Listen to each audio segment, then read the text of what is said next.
Now, with the Democratic convention commencing in less than 3 days, my next guest has created a handbook of sorts to prepare conservatives for coded insults aimed at painting them as racist. Joining me now with the 2012 condensed liberal handbook of racial code words, the author of Culture of Corruption, Fox News contributor Michelle Malkin.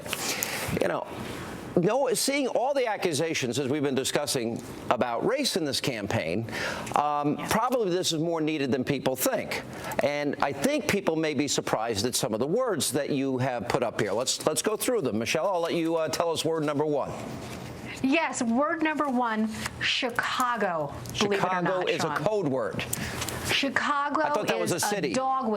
Yeah, me too. But no, this is a sign of KKK bigotry if you use the word Chicago in relation to the Obama administration. Okay, you mean where all the murders are taking place, where Rambo Deadfish, the mayor, is enlisting the help of Louis Farrakhan, the racist? That city. I'm just checking. Exactly. Okay. Yes. All right. Next word, Constitution. That's right. Number two, Constitution. Number three, golf. Yes, golf. We'll get to that. Yes. Number four, food stamp president, of course.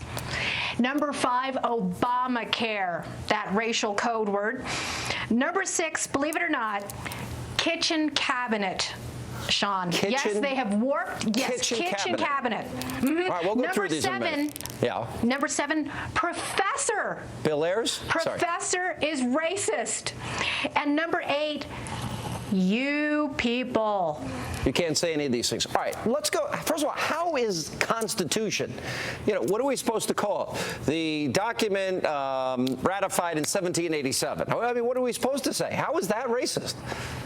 Well, I think we need to ask our fellow Fox News colleague Juan Williams, who singled this out in a column earlier this year as a code word for racial bigotry, that apparently if Tea Party people invoke the Constitution, that somehow it's supposed to strike fear in the hearts of conservatives and essentially be a term to imply racism because we're talking about the Founding Fathers. All right. All right. And how is, what are you supposed to, how is golf a code word? I'm trying to figure that one out. I can't get.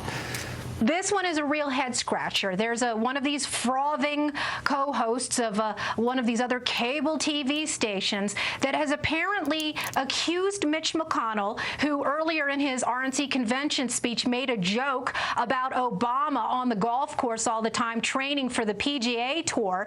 And this was warped somehow into, oh, this is supposed to conjure up images of Tiger Woods. And since Tiger Woods is a minority, what they're really trying to do is instill some sort of animosity toward Obama and Tiger Woods because they're black.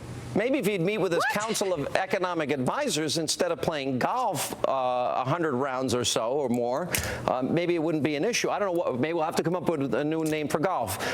Food stamp president, I understand, but there is a fact behind this. We have 15 million more Americans on food stamps because Barack Obama's policies have failed. You're saying if you point out what is factually true, that is code word?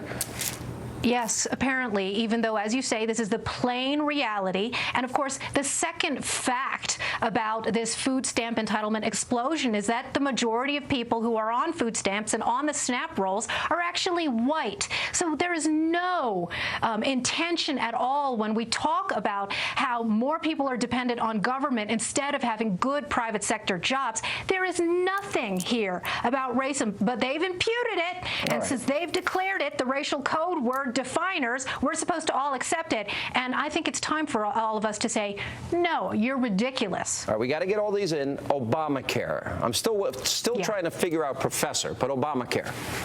We'll get to that. So you recall that Mitt Romney reached out. He gave a speech at the NAACP, and he was trying to argue the facts in the case that black people at the NAACP, people of all color, should be outraged at this massive overtaking of 1/7 of the economy that has failed and that has been basically a slush fund for all of Obama's union cronies. And instead they said Obamacare is supposed to invoke racism.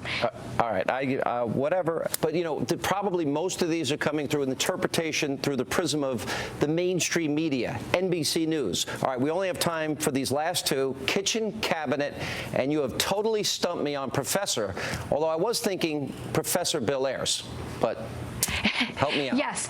So kitchen cabinet, again, another one of these media intellectuals accused Mitt Romney, who was referring to a black member of his cabinet as part of the kitchen cabinet, and said, well, you're trying to marginalize that person and put him back in the kitchen, and that's racist.